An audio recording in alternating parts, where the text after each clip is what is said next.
Salam sejahtera bagi sahabat perempuan GPIB dimanapun berada. Berjumpa lagi melalui acara Lamb and Light. Kita akan belajar tentang seorang tokoh perempuan Alkitab yang bernama Yokhebed. Sebelumnya itu, mari kita berdoa.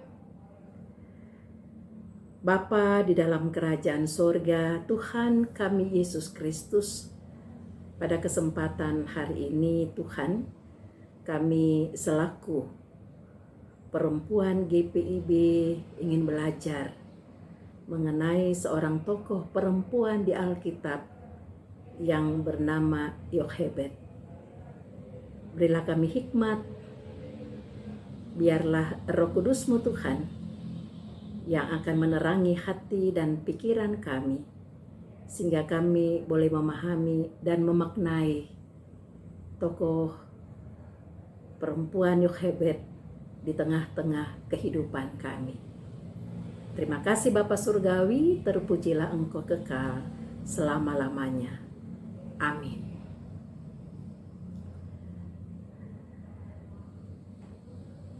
Kalau kita berbicara tentang Yokhebed, tentu saja kita bertanya, siapa itu Yokhebed? Nah, di dalam kitab Keluaran pasal 6 ayat 19 yang menyatakan demikian.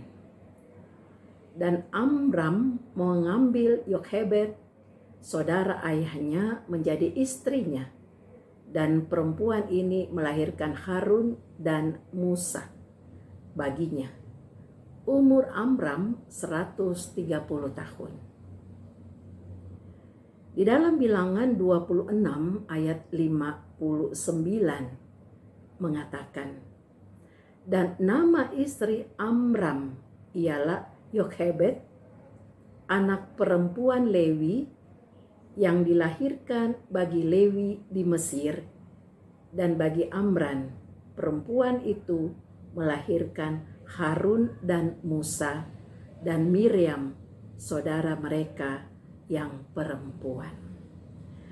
Sahabat perempuan GPIB yang dikasihi Tuhan Yesus Kristus, Yokhebed merupakan salah satu tokoh yang penting dalam Alkitab.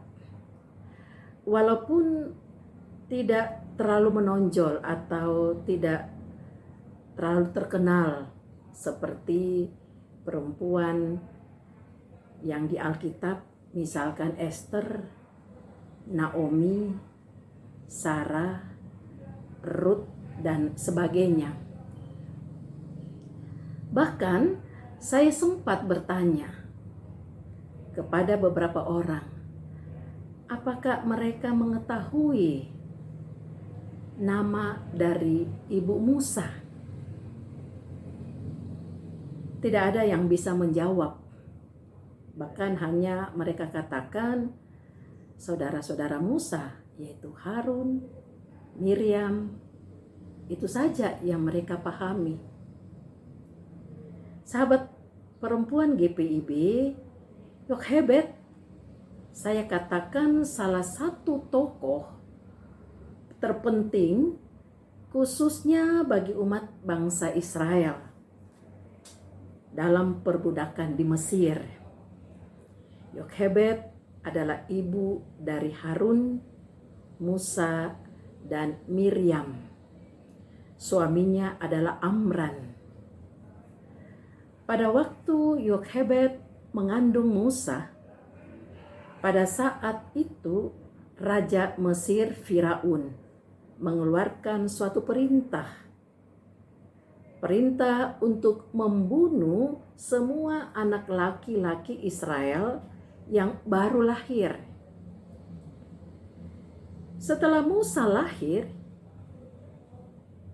Yokhebed dengan keberanian menyembunyikan Musa selama 3 bulan karena takut kalau orang-orang Mesir mengetahui keberadaan anaknya itu. Mereka akan membunuhnya sesuai dengan perintah Firaun. Nah, di sini kita melihat satu keberanian Yokhebed, ibu Musa ini, tidak hanya digerakkan oleh naluri keibuannya saja, tetapi juga karena keimanannya kepada Allah. Hal ini dikatakan juga di dalam kitab Ibrani pasal yang ke-11 ayat yang ke-23. Di situ dikatakan demikian. Karena iman, maka Musa setelah ia lahir disembunyikan selama 3 bulan oleh orang tuanya. Karena mereka melihat bahwa anak itu elok rupanya. Dan mereka takut. Dan mereka tidak takut akan perintah raja. Namun pada saat Yokhebed tidak dapat lagi menyembunyikan Musa. Lebih lama lagi, ia pun kemudian mengambil sebuah peti pandan, lalu meletakkan bayinya itu, yaitu Musa. Kemudian ia menaruh peti itu ke gelagah Nil. Di saat itu juga saudara dari Musa, yaitu Miriam, berdiri dari jauh untuk mengamati keadaan adiknya. Apa yang akan terjadi dengan Musa? Itu kita bisa baca di dalam Keluaran pasal yang kedua ayat 1 sampai yang keempat. Dalam hal ini Allah berkarya di dalam diri Yokhebed dan anak perempuannya, yaitu Miriam. Namun pada saat Yokhebed tidak dapat menyembunyikan Musa lebih lama lagi, ia kemudian mengambil sebuah peti pandan, lalu meletakkan bayinya itu, kemudian ia menaruh peti itu di tengah-tengah teberau di tepi sungai Nil. Saat itu juga saudara Musa, yaitu Miriam, berdiri dari jauh untuk mengamati keadaan adiknya. Apa yang akan terjadi dengan adiknya itu? Ini kita bisa baca di dalam Keluaran pasal 2 ayat 1 sampai yang keempat. Dalam hal ini Allah berkarya di dalam diri Yokhebed dan anak perempuannya, yaitu Miriam. Namun demikian, keimanan Yokhebed masih teruji dengan menaruh bayi Musa di sungai Nil. Hal ini cukup berat bagi seorang ibu kalau nantinya ada binatang buas yang akan memakan bayi tersebut. Tetapi akhirnya keimanan Yokhebed berbuah dengan tergerak hati seorang putri Raja Firaun yang kebetulan datang di sungai Nil tersebut. Dan ketika ia melihat bayi Musa, ia pun mengadopsi bayi tersebut.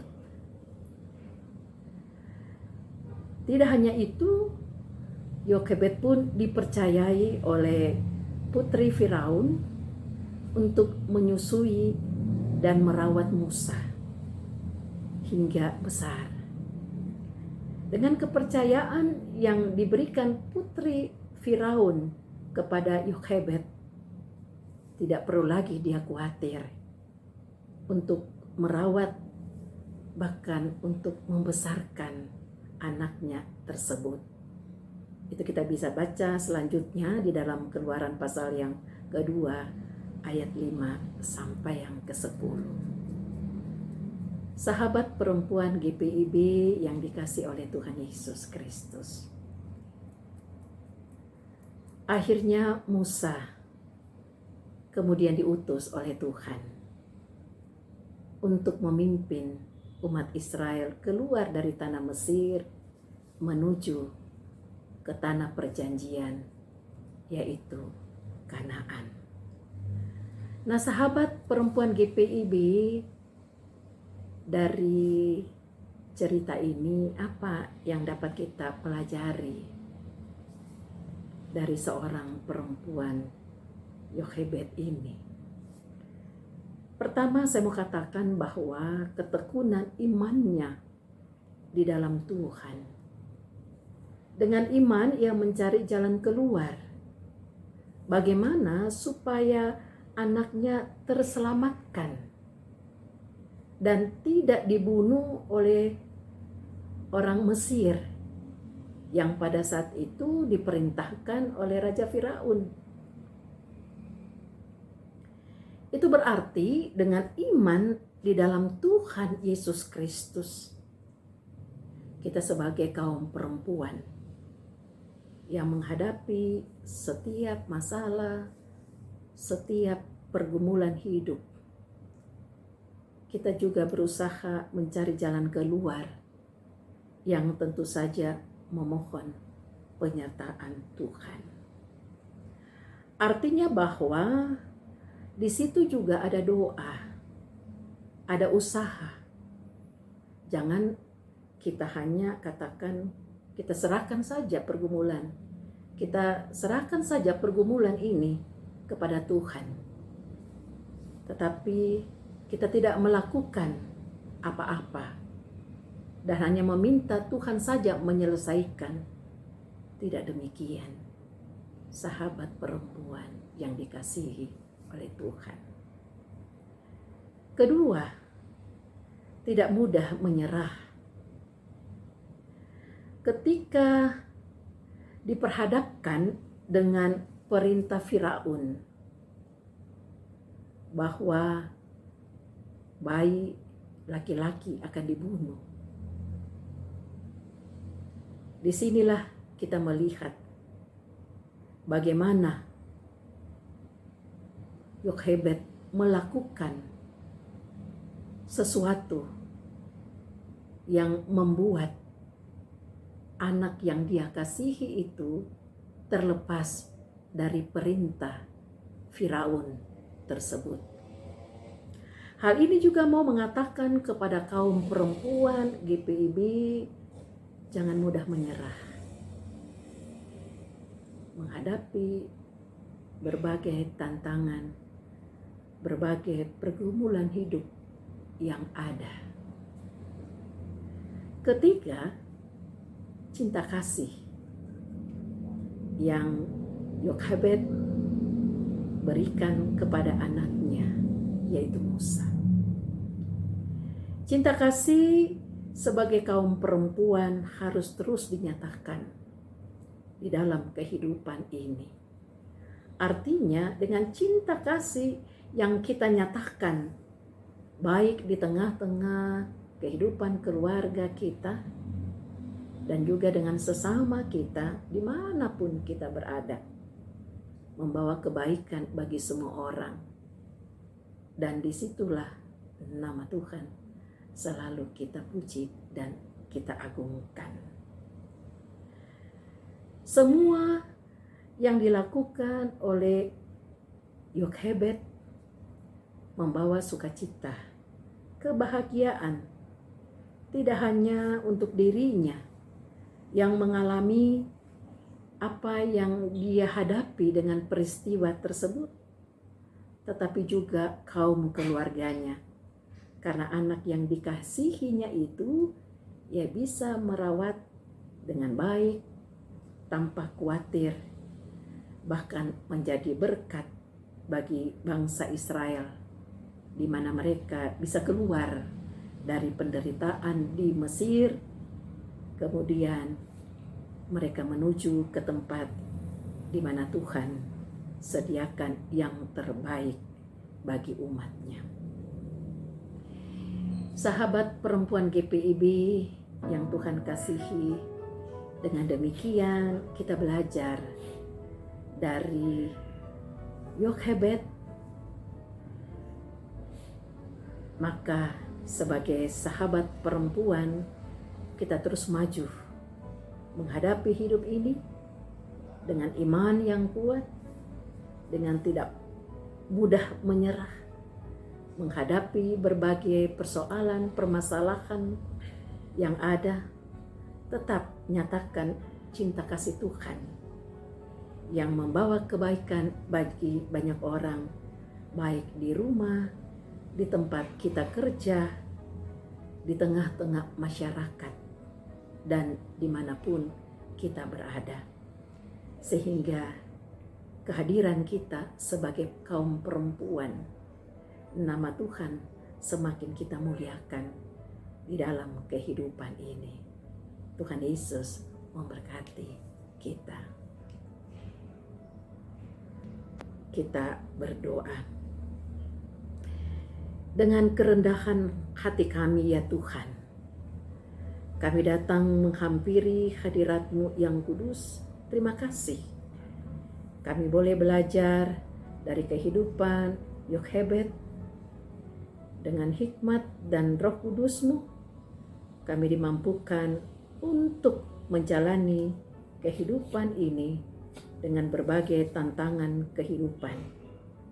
Berkati Dewan PKP, berkati program Lamb and Light, sehingga menjadi berkat bagi sahabat perempuan GPIB dimanapun berada.